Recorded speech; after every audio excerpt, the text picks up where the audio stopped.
कर्मचारी, हमारे समस्त कर्मचारी साथियों को मैं हाथ जोड़कर प्रणाम करता हूँ।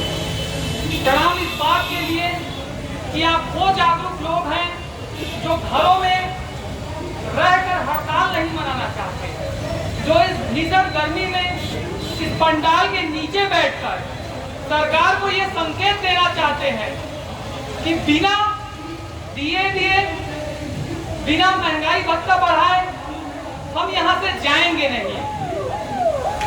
सोच कर देखिए कि छत्तीसगढ़ के इतिहास में पहली बार ऐसा हो रहा है कि किसी संगठन को, और वो भी एक संगठन को नहीं, प्रदेश के लगभग 80 से 90 संगठनों को एक मंच की तरह नीचे आकर अपने बुनियादी हक के लिए संघर्ष करना पड़ रहा है। कभी ऐसा नहीं हुआ है छत्तीसगढ़ के इतिहास में कि अपने बुनियादी हक के लिए संघर्ष करना पड़ा हो। आज तक जब भी हड़ताल हुआ तो किसी सौगात के लिए हड़ताल हुआ। हम लोग खुद शिक्षाकर्मी हुआ करते थे, सिविलियन की जीत हमने हासिल की, वो एक सौगात थी। लेकिन महंगाई भत्ता तो कर्मचारी का हक है, उसका बुनियादी हक है। जब वेतन बनाया जाता है, जब वेतन की संरचना होती है, तो बेसिक वेतन के साथ ये मान कर चला जाता है कि यह भी वेतन का ही हिस्सा है। गृह भाड़ा भत्ता, महंगाई भत्ता, मेडिकल सुविधाएं या कोई वेतन से अलग चीज नहीं है। ये दुर्भाग्य है हमारा, ये दुर्भाग्य है छत्तीसगढ़ के प्रदेश के कर्मचारियों का कि उन्हें अपने बुनियादी हक के लिए अपने संस्थानों को ठप करके यहाँ बैठना पड़ रहा है। सरकार को इस पर विचार भी करना चाहिए कि क्या स्थिति इतनी खराब हो चुकी है प्रदेश में कि कर्मचारी महंगाई भत्ता के लिए, कर्मचारी गृह भाड़ा भत्ता के लिए हड़ताल पर बैठे। भाई अनियमित कर्मचारियों के नियमितीकरण के लिए हड़ताल हो तो समझ में आए, वेतन की संगति के लिए हड़ताल हो तो समझ में आए। लेकिन आज ये स्थिति ऐसी ला दी गई है कि हम अपने उन मांगों को भूलकर जो हमें हर 6 माह में मिलना चाहिए उसके लिए हड़ताल करने को विवश हैं।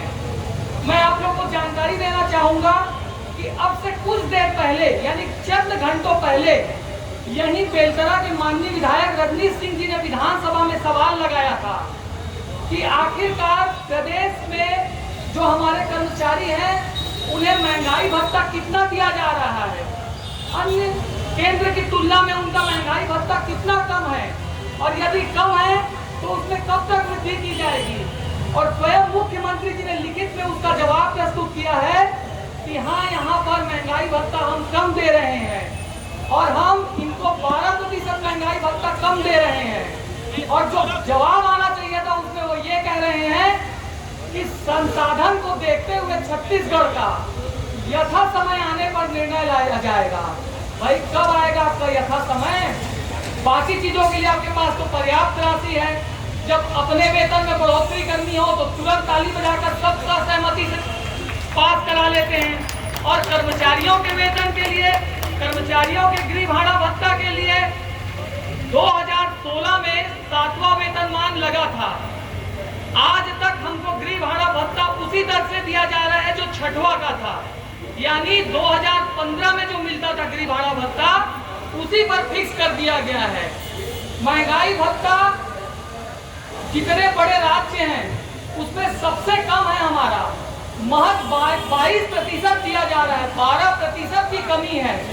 यदि वो दे दिया जाए तो सीधे एक कर्मचारी के वेतन में कम से कम 5,000 से 6,000 रुपए की बढ़ोतरी होगी। और एक नई परिपाटी का शुरुआत कर दिया गया है। पहले जब केंद्र सरकार देती थी तो महंगाई भत्ता थोड़ा लेट तिथि से ही मिलता था, लेकिन 3 महीने 6 महीने बाद जब राज्य सरकार घोषित करती थी तो उसी तिथि से दिया जाता था जिस तिथि से केंद्र सरकार देती थी। लेकिन इस सरकार ने स्थिति देखिए कि एक नई परिपाटी चालू करते हुए मई से चालू कर दिया गया महंगाई भत्ता, और एरियस की तो फिर बात ही मत कीजिए। मतलब जो पैसा आपका 50,000, 60,000, 70,000 डूब गया वो डूब गया, वो हमसे मत मांगिए। भाई आपसे नहीं मांगेंगे तो किससे मांगेंगे? और मांगेंगे भी आपसे और लेंगे भी आपसे। तरीका जो है वो हड़ताल का है, वो आज निश्चितकालीन है, वो कल अनिश्चितकालीन भी हो सकता है। आज स्कूल पूरी तरह से बंद है, शिक्षक संगठनों का भरपूर समर्थन है। आज स्कूल में शिक्षक नहीं है, बच्चे नहीं हैं, केवल हैं तो घूमते हुए गोठान के गाय भैंस यही घूम रहे हैं अभी स्कूलों के प्रांगण में। तो इसकी जिम्मेदारी किसकी है? हमारी तो नहीं है। पहली बार ऐसा तो नहीं है। मैं कल एक प्रवक्ता को सुन रहा था कांग्रेस के, वो डिबेट में बोल रहे थे, टीवी डिबेट में, कि इनको अल्टीमेटम देना चाहिए था। भाई अल्टीमेटम और कैसे दिया जाता है?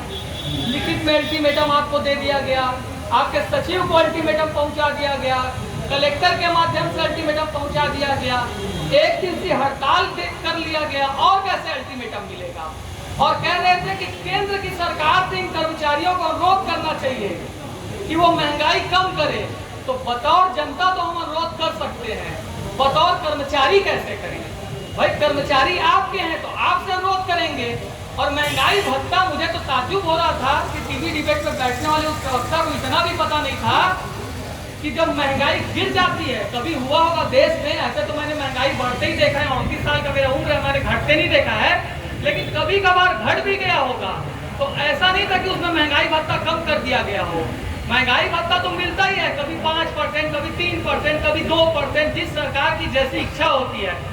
लेकिन वो सोच रहे थे कि अगर उधर से महंगाई भत्ता कम हो जाएगा तो हम इनका महंगाई भत्ता और कम कर देंगे। तो मेरे लगा हो सकता है उनका मकसद होगा कि केंद्र महंगाई भत्ता गिराए तो हम 22 को 18 कर दें। ये तो हाल है भाई। आप सभी यहाँ पर आए हैं, बहुत सारे लोग और बैठे हैं, मैं चाहूंगा कि उनको भी पर्याप्त मौका मिले। और मैं अपने समस्त शिक्षक साथियों से अपील करूंगा कि वो आकर पंडाल में बैठे, इस भीषण गर्मी का लुत्फ लें, क्योंकि मजा तभी है जब आप संघर्ष बेहतर तरीके से करेंगे। किस्मत साथ दे या ना दे, यह अलग बात है। जब हम सिविलियन के लिए संघर्ष कर रहे थे, हमारे साथ ये पूरी घटना जुड़ी हुई है कि मेरी नियुक्ति 2013 की है, और 2013 में मेरी नियुक्ति से पहले मैं उस समय न्यूज चैनल में हुआ करता था, जी 24 घंटे IBC 24 में मैंने 4.5 साल नौकरी की है। मेरे भाई पीछे जितेंद्र खड़े भी हैं IBC के साथ ही, तो मैं वहां पे हुआ करता था। उस समय इनका पुरीक्षित वेतन मान लगा था, जो 8 साल पे लगा था। तो मैं बतौर पत्रकार होते हुए सोचा करता था कि ये कौन लोग हैं जो 8 साल के नीचे वाले शांत बैठते हैं। मतलब ये स्थिति कि 48,000 50,000 लोगों को छोड़ दिया गया और वो शांत बैठ गए। लेकिन 2013 में मेरी भी नौकरी लगी, और 2018 के हड़ताल में मुझको भी बढ़ चढ़कर भाग लेने का मौका मिला, और वही स्थिति फिर निर्मित हो गई। सौभाग्य से कह लीजिए या दुर्भाग्य से, मेरे लिए तो सौभाग्य था क्योंकि उस हड़ताल ने मुझे पहचान दिलाई, और उस समय फिर से हम लोगों को छोड़ दिया गया जो 8 साल से नीचे वाले थे, और फिर से हमारे जो नेतृत्वकर्ता थे वो छोड़कर चले गए कि हम लोग बहुत संघर्ष किए हैं, तुम लोग भी थोड़ा संघर्ष कर लो, जब तुम्हारा भी 8 साल पूरा होगा तुम्हारा भी संविलियन हो जाएगा। मैंने कहा मुझको मंजूर नहीं है। मैंने अनाम सा संगठन बनाया, सिविलियन अधिकार मंच, और उस मंच के तले हमने, बैनर के तले हमने लड़ाई लड़ी, और गर्व के साथ कहता हूं कि हमने जन घोषणा पत्र में उस मांग को शामिल भी कराया कि 2 साल की सेवावधि पूर्ण कर चुके समस्त शिक्षा कर्मियों का सिविलियन भी किया जाएगा, और अब सबके सामने 2020 में हमने उस सिविलियन को हासिल भी किया। हमारे साथियों का जीवन बदला, जो नीचे साथी बच गए थे, और वो हमको हक प्राप्त हुआ। और उस समय मैंने एक ही लाइन से बात चालू की थी कि ये अलग बात है, किस्मत साथ दे या ना दे यह अलग बात है, हम कोशिश भी ना करें ये गलत बात है। इसी सूत्रवाक्य के साथ हमने लड़ाई लड़ी थी, और इसी सूत्रवाक्य के साथ हम आगे भी लड़ाई लड़ेंगे। आप सब ने मुझे सुना, आप सब ने मेरा यहाँ उत्साहवर्धन किया, हमें सम्मान बुलाया, बैठाया, उसके लिए बहुत बहुत धन्यवाद। और निश्चित तौर पर इस जंग को भी हम वैसे ही जीतेंगे जैसे हमने सिविलियन का जंग जीता था। धन्यवाद।